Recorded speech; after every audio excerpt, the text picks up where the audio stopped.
The Harajuku fashion scene of the 90s signifies one of the strongest ever regional fashion landscapes the world has ever seen. It was the epicenter of cutting-edge lifestyles from music to film to, of course, fashion. The mixture of Western influences with Japanese sensibilities spawned many legendary styles, such as Visual Kei, Fairy Kei, Decora, and Lolita, but perhaps none of these were as dominant as Urahara at its peak. This specific style was classified by heavy amounts of influence drawn from Western urban culture and urban wear. Some really popular brands under this umbrella that you may be aware of include Undercover, Number 9, and A Bathing Ape. But the brand we're putting under the microscope today, while being a beloved mainstay in the 90s Harajuku streetwear scene, stands out quite a bit from the rest, from the story to the mission and messaging of the clothes themselves. Today we will be discussing the legendary Japanese brand Beauty Beast. I will mainly be covering the interview the creator, Takao Yamashita, did with Archive PDF recently, along with the other pictures and materials they have procured and provided for free on their website. This isn't sponsored or anything, but I think they're genuinely so goated, and the resources they provide are priceless for anybody into fashion on any level, so definitely go check them out and read through the interview yourself as well, because I won't be going over every damn thing. My name is Dolce Jeans. Please like and subscribe if you enjoy content like this and want to see more, and without further ado, let's get into it. Okay, I lied, sorry. I'm starting Patreon and YouTube memberships. The first tier is like early access and just general support, and the second tier is exclusive content and recommendations and being more connected. I'm thinking of starting a Discord. Let me know if you're actually going to join. I don't want to make one and just have like nobody in there. I really appreciate it if you join to help support me in my goal of making fashion content full time. It gets me closer to that goal when you join and support. Videos will be coming out no later than 2 weeks. That could be every week, it could be 1 week or I wait 2 weeks, but no later than that. I hope to see you there. I hope to have good discussions, and thank you for joining or even considering it. The article starts with a brief rundown of how Beauty Beast was one of the most prevalent streetwear brands of the 90s Harajuku era, crediting Fruits magazine, of course, as one of the main outlets for displaying and immortalizing this brand. I say immortalized because scans of this magazine can still be found on the internet today, and the magazine itself is not considered legendary. Fruits magazine creator Soichi Aoki himself cites Beauty Beast as one of the powerhouse brands he witnessed in the streets during Harajuku's golden years, and it's even more impressive that it was established in Osaka and not Tokyo. The first point of discussion is Yamashita's familiarity with architecture, as he studied it in university before transitioning into fashion. Yamashita recalls his father being a strict urban development leader, but ultimately decided that he would not follow in his footsteps, as it seems too grand of a way to bring happiness towards other people, which was his goal. He then details some pretty insightful similarities and overlaps of fashion and architecture. Just like how with buildings you have to take into account external weather factors and the structure of the inside of the building at the same time, all while accounting for gravity to make sure it's all stable, you have to account for the body of the person wearing your clothes and the positioning of the shoulders, the weight of the wearer, etc., with gravity still in mind. Yamashita's background in architecture, along with everything he mentioned previously, can help us perceive his designs with a higher level of understanding. His clothes were often sleek in design and sharply cut, and as we'll learn later, he often made tailored suits, which leaves little to no room for error and requires a high level of understanding human anatomy. Strict, sharp, and clean lines in fashion have been linked with architecture in the past, with the proclaimed architect of fashion, former Dior creative director Gianfranco Ferrera, I think that's how you pronounce his name, getting that title due to his past studies for architecture at the Polytechnic University in Milan, and his clean, strong lines that gave his clothing an architectural feel. The merging of a designer's background with their design style is inevitable, so it's cool to hear Yamashita's thoughts on how his background influences fashion design. Now we get into the real details you came here for, the belly of the beast. Yamashita discusses the very essence of his brand and what his journey looked like starting out. Now, one thing Yamashita has been very vocal about throughout the years as a designer is that as a child, communication was very hard for him for several reasons. He would often receive negative feedback or results whenever he spoke, especially around his family. He didn't want to be misunderstood, and he didn't want people to get close to him and make him face himself or accept his true self and become filled with self-hatred. What the hell? The point is, he knew that he strongly disliked speaking.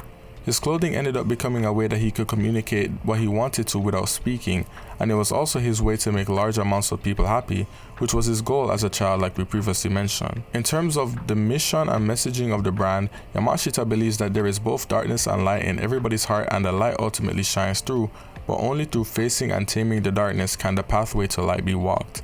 And in order to express this contrast, in 1990 he turned to the classic tale of the Beauty and the Beast. He put the colon in between to make it one phrase, as he believes it's two sides of the same coin, and the internal struggle of light and darkness inside oneself for supremacy is what defines life itself.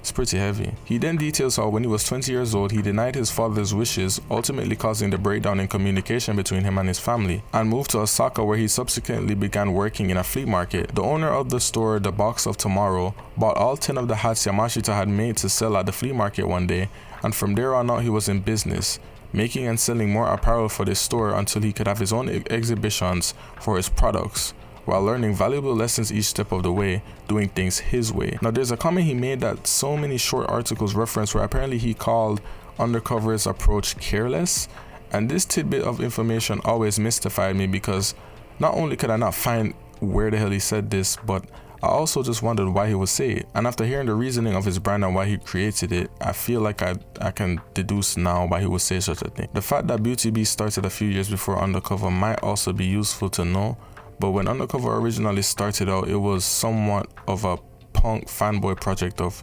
printing punk type logos on shirts and rock band logos on shirts, and I think these empty gestures are what struck Yamashita's nerve, especially with a slogan like "We make noise, not clothes." Now of course this is all conjecture, and I'm sure that this statement was made in the early years of Undercover, because sources say that they ended up collaborating at some point anyway. But this goes to show how serious Yamashita took his brand and his idea of spreading a more useful and helpful message while having similar punk influences as Undercover. He was trying to give people a way to affirm themselves and find a way to balance the darkness and light inside of them, while Jun was in a Sex Pistols rip-off Tokyo brand. Like, he was really a fanboy. I wouldn't be surprised if this is why he called him careless, and that's if the statement was true. I assume that he really did say this if so many people cite this statement. If not, then oh well. But the light and darkness theme will be explored best in a collection we cover down the line, so please stay tuned. The next segment of the interview sees Yamashita detailing some of his industry friendships that he's most grateful for, including longtime friend and designer Shinichiro Arakawa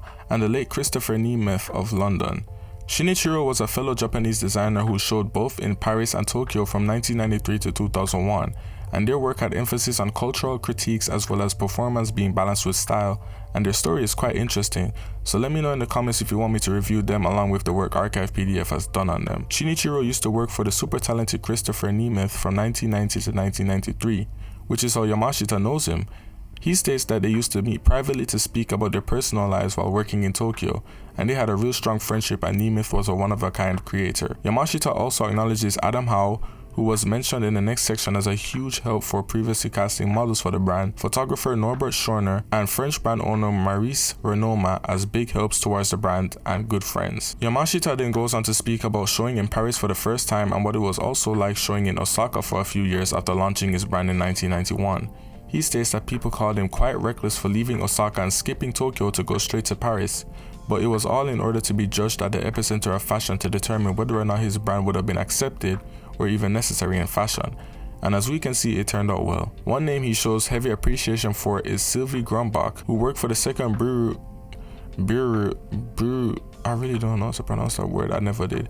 Bureau press attached agency in Paris. He states that although she was handling names like Vivienne Westwood and John Galliano in 1993 at the time of his Paris show, she still went above and beyond for him, arranging his venue and getting press representatives to show up to the show, ultimately concluding that it's likely that the brand would have never even taken off at all if it wasn't for her generosity to the newcomer. It's kinda crazy how in every industry they'll always say something like, it's about who you know, cause to walk in Paris by yourself with relatively no reason to have any press and get blessed by someone like that is just a dream. He did mention earlier in this segment that he was blessed in many ways with the people who supported him, and yeah, it's just crazy to me. Moving on to some of his diffusion lines on other ventures, in 1999 Yamashita created Red, Blue, Also and 4G.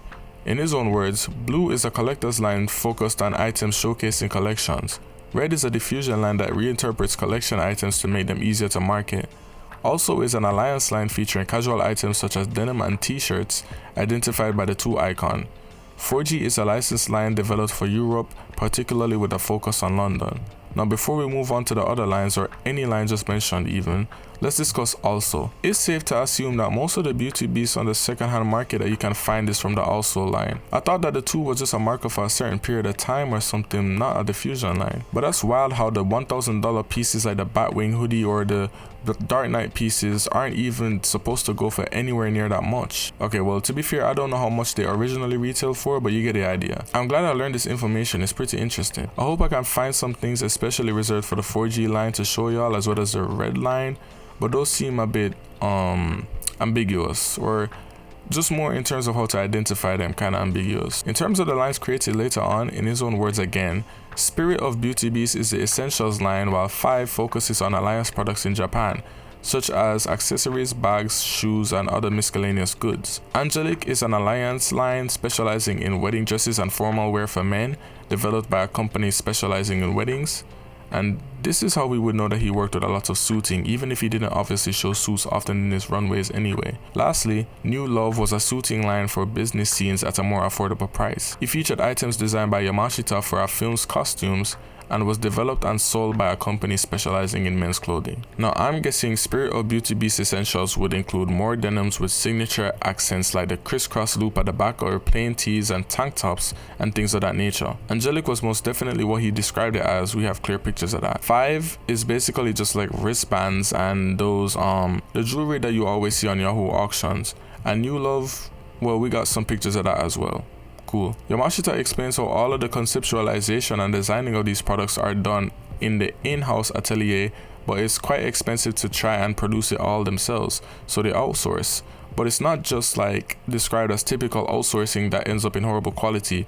It's framed more as collaboration, which yields high quality as well as more affordable pricing.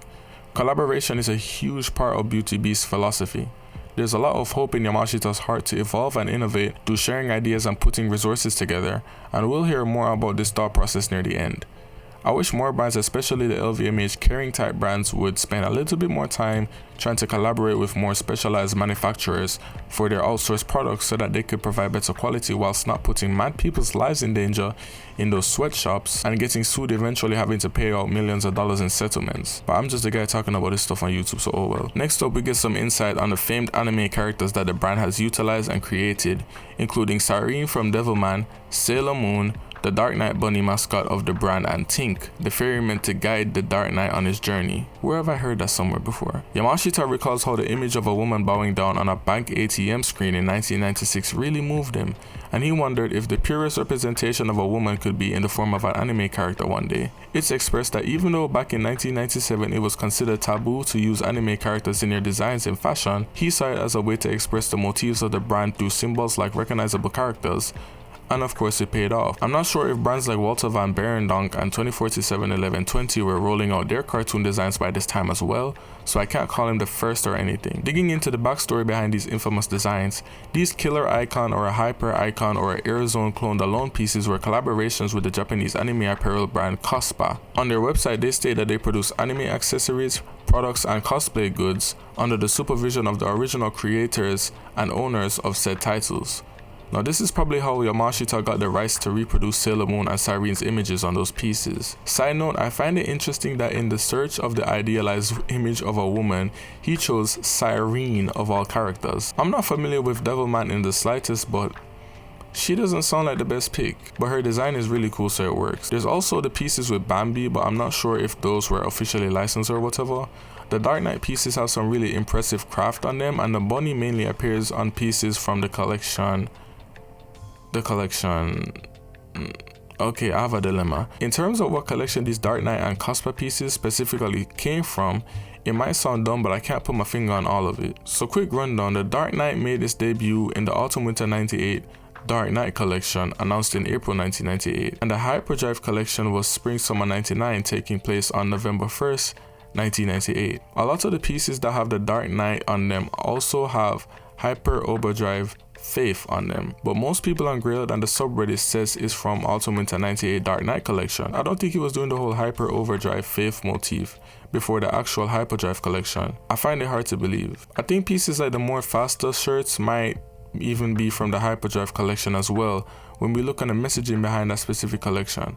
I'll talk about that collection pretty soon, but I think it's important to get stuff like this right, especially for this video so that ideas don't get misconstrued. There's a shirt on Grail that has the Hyperdrive print on it in similar style and is correctly identified as a piece from Spring-Summer 1999 and not Autumn-Winter 1998. So I don't know, I think there's a lot of misidentification here with these pieces. Onto the anime pieces though, I think everything that says Killer Icon is from Autumn-Winter 98, and everything that says Hyper Icon or Airzone is from the Hyperdrive collection, simply because the motif Killer Icon is specific to the Dark Knight collection and Hyper Icon Hyperdrive, blah blah blah, you get it. I'm only mentioning this because I also kind of got tripped up on these specific dates while I was researching. But getting back on with what Yamashita was saying, the Autumn-Winter 98 collection Dark Knight was based on the most prominent idea of the brand, the internal struggle that we all go through trying to balance the darkness with the light. He attempted to express that through facing the darkness in one's heart and going through various hardships, one can discover their true selves. They themselves are the Dark Knight who guides their inner light and shadow together.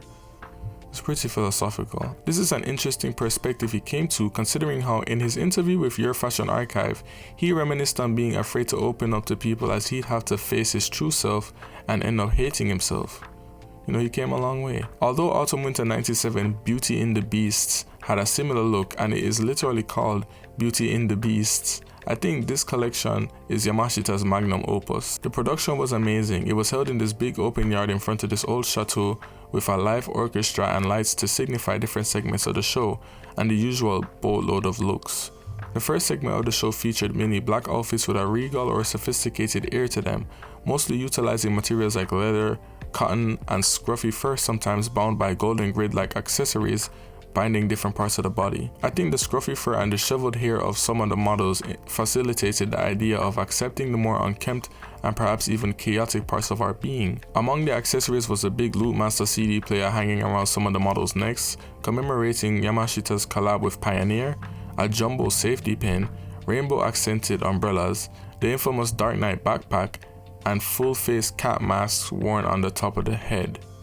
It's cool. The segment of the show accompanied by somewhat frantic saxophone playing was more colorful, dominated by red and blue plaid numbers. I'm not sure if Yamashita is outlining this as a part of the process we go through becoming the Dark Knight. It's probably symbolic of the middle stages, I don't know. The finale is a showstopper dress with a white line spiraling throughout from the bottom up. I believe that this is the final form Yamashita thinks we should all strive for, as it signifies harmony between our light and darkness, and the saxophone player at the top of the chateau was illuminated by this greenish white light, while the rest of it was like in this dark red glow. So I think that specific setup is referring to shining through the darkness, but I might be forcing it. If I was forced to show someone one Beauty Beast collection only, it would definitely be this one. The other one would be the aforementioned Hyperdrive, and I'll try to make this quick. At the time, Yamashita had recently lost his father to cancer, and due to the desire to create in this sense of loss, he visited his family's home several times. During these visits, he had found many changes to the town he once knew, and he started to conceptualize the many different facets of time and how it moved. He ended up with the wish that through the high speed of time and all the changes it brings about, the heart and mind may transcend above it all and last forever.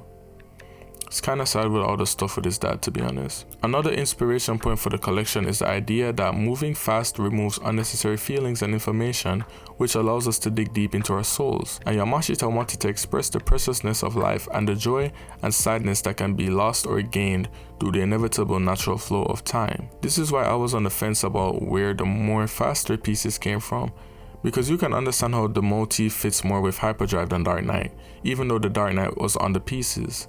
Lots of the pieces in this collection were purposefully aged and sleek as to cut away any unnecessary fabric and create a feeling of, you know, the effect of time and going fast through time. Standouts were the chunky shoes, including the Pinterest blockbuster Gundam shoes, the opening numbers plastered with American flags, the dresses with a really cool Bible verse on it, and the arm armor. The Bible verse feels like an interesting expression of the brand's motif. It reads, "The paths of a righteous man are beset on all sides by the iniquities of the selfish and the tyranny of his evil.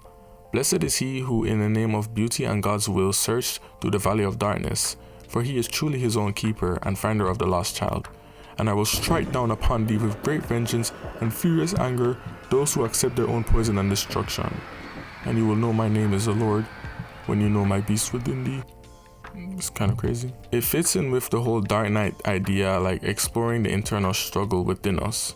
Not much with Hyperdrive though, like it doesn't really fit with a collection in my opinion, more with the brand. I didn't even know that this was like a real Bible verse until I was listening to my friend Quinn's song, Didn't I? And there was a guy reciting the same verse at the end. I was like, hold on, wait. Like it was a crazy coincidence. I can't find the full idea in my head about the arm armor. I'd love to figure out the whole deal behind that.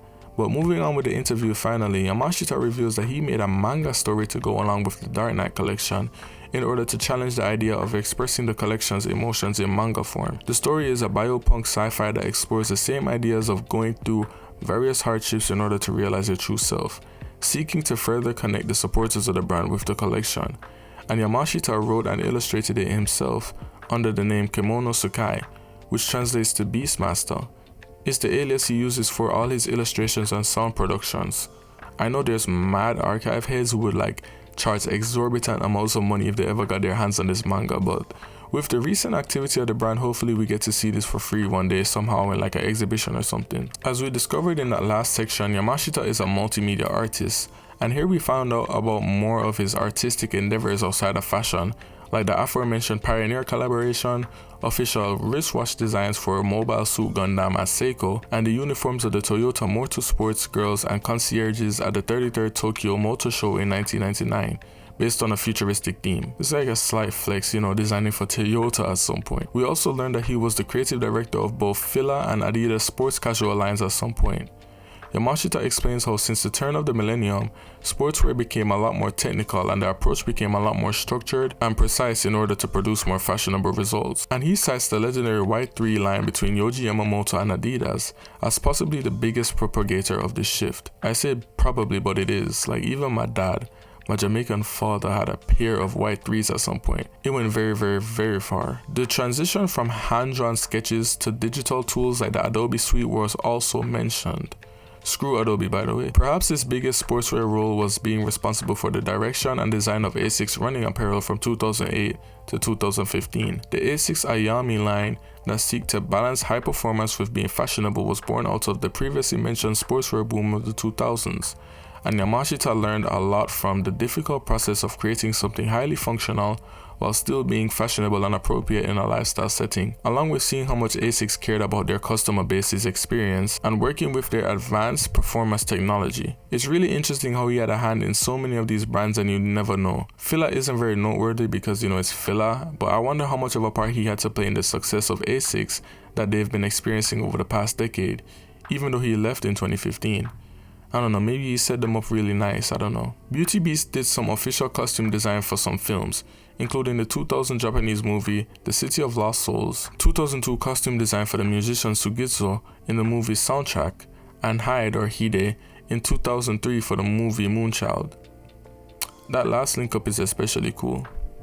Not very interested, not gonna lie. Moving on. Apparently Beauty Beast had hair salons. When questioned about it, Yamashita shares how clients of the angelic Diffusion line wanted a Beauty Beast look from head to toe. And with Yamashita wanting to make this happen, he reached out to some salons in order to collab, and they were down. So the customers wearing pieces from the angelic line also got the option of getting Beauty Beast makeup and hairdos, really driving the look home. And it's really interesting to me how nowadays a lot of luxury brands are just realizing that the next step in growing loyalty and desire in your customer base is expansion into experiences and services outside of fashion. And I'm mainly thinking of Prada collaborating with that one restaurant in Hong Kong, even though I could be completely clueless about some other ventures that they've had in the past that were similar to this. It's also pretty cool how deep Beauty Beast fans resonated with the brand to the point where couples getting married not only wanted their wedding attire to be provided by the brand, but all of the extra stuff as well. I think that's so wonderful, and I can imagine Yamashita took great pride in that. Exploring some of Yamashita's musical endeavors, we look at his record label Neven and some of his projects. Neven is a collection of creators with the essence of the brand at its core, and it comes from the idea never even enough. This all originally stemmed from the creation of immersive audio tracks to go along with the time, day, and environment of the Beauty Beast shows. And as time went along, more song creators came along and became a part of the collective. Some of their work includes live performances and DJ sets at the after parties of the collections where they were screened for those who couldn't catch the first showing, a collection of soundtracks for Beauty Beast being released, and other projects under the names Kimono Sukai, Z Bremen, and Technoloss. Designers don't have their hand in multiple projects for their brands outside of the clothes like this anymore, or at least there aren't that many around. Off the top of my head, I can think of Demna and all the collaborations and side projects he did for Balenciaga, like the Simpsons stuff and the whole video game he made, or Kid Super and some of the football matches that he held at one time. Of course, they're not the only ones, but I'm just saying. So Beauty Beast stopped releasing collections in 2000, and this caused lots of industry players to inquire about what's going on with the brand and the future and stuff. So with at least 6 of the original team members remaining, Yamashita decided to manage the company under a new apparel system under the name Basics Limited instead of the previous Beauty Beast Limited. Based off of the scarce appearances I can find on the internet of the term Basics alongside Beauty Beast, I guess this really was just a new name they could carry on their operations under.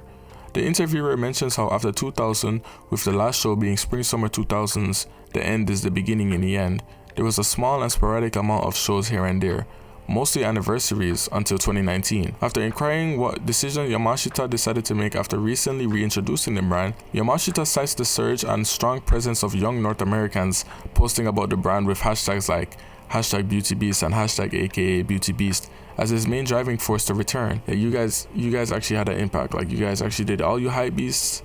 You actually had a positive impact for once. That's wild. Now he works with not only many young Americans, but young people all around the world through exchanging ideas and evolving through collaborations transcending borders and genders and religions.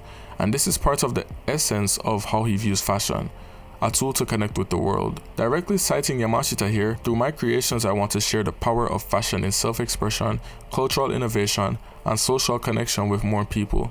I hope that everyone can discover their true selves through fashion, gaining confidence in their lives. With this vision, I will continue to create and innovate. Now, I'm very glad that Beauty Beast returned personally, because I think with how many people are interested in archived Japanese fashion without actually aligning themselves with any of the philosophies of any of these brands, or even knowing what these brands stood for, maybe they could get educated on the powerful and helpful message Beauty Beast actually has at heart. The interview would also be a great resource as well. I'll personally say, without going into too much detail, that in this time period of my life, I resonate heavily with the messaging of facing your darkness and the internal struggle of the darkness and light in your heart to find a balance. And I think with all the problems and distractions the youth face today, the message is much needed and is coming from a sincere place, not some Instagram brand creating a story for the clothes after they make them in order to seem artistic or deep or something. This is a man who felt the interest in his clothing and reacted as he felt his story could still be told, and he still has the desire to tell it. So it's quite wholesome to me. I wish this stuff could fit me, like the archive stuff, like the Hyperdrive shirt, but I am not small or rich, and a 15-inch shirt would actually crush me. So yeah, I really admire Beauty Beast a lot more after learning so much about his inspiration and messaging, and I'm glad he's brought it back. When asked about his future plans for the brand, Yamashita talks about how COVID changed the way how the younger generation interacts with fashion, including how now self-expression, sustainability, and diversity are more prominent than ever. And Beauty Beast wants to evolve through 3 key initiatives. 1. Exploring new forms of expression through merging digital and physical realities. Through these initiatives, Beauty Beast wants to go beyond clothing and redefine the essence and purpose of their brand and carve out a meaningful place in the future of fashion. I'm glad it sounds like he's in it for the long haul, to be honest. Yamashita believes that fashion is a place where all values of humanity can be expressed past all constraints of society, with great potential to connect people on a spiritual level. And finally, Beauty Beast does not follow trend maps. They value the trends that people feel.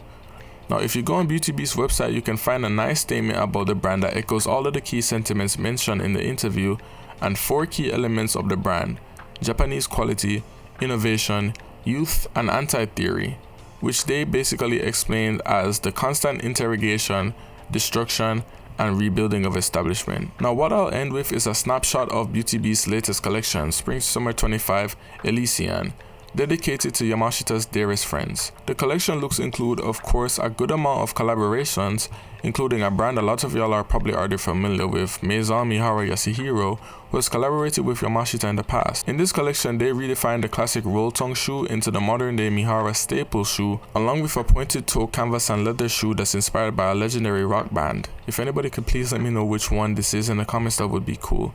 But this silhouette is also a Mihara thing because he's created the monstrosity of the pointed Air Forces in the past. Other collabs include 2047 1120 and the Japanese brand Discovered. The main offering of pieces include more mature offerings like loose, comfortable looking shirts and cardigans and jackets, along with a variety of hats and a really cool blazer. There's also the return of the Dark Knight bag, which I will be buying, although I think the quality of their reproduction is not as good as the original, but oh well, I want the white and red one, we'll bad. What I noticed about this collection is that a lot of the shirts have the same Bible verse that appeared in the Hyperdrive collection, and it's cool to see the return of this idea. Also, on a lot of the tags of the shirts, you'll see messages about wanting the pieces of clothing to show the individuality of whoever wears it, and deny or liberate them from the commercial fashion world. It's very evident that Yamashita still has his mindset on being very intentional with his clothing through messages like this and the F promotional Rubbish 2047 collab shirt.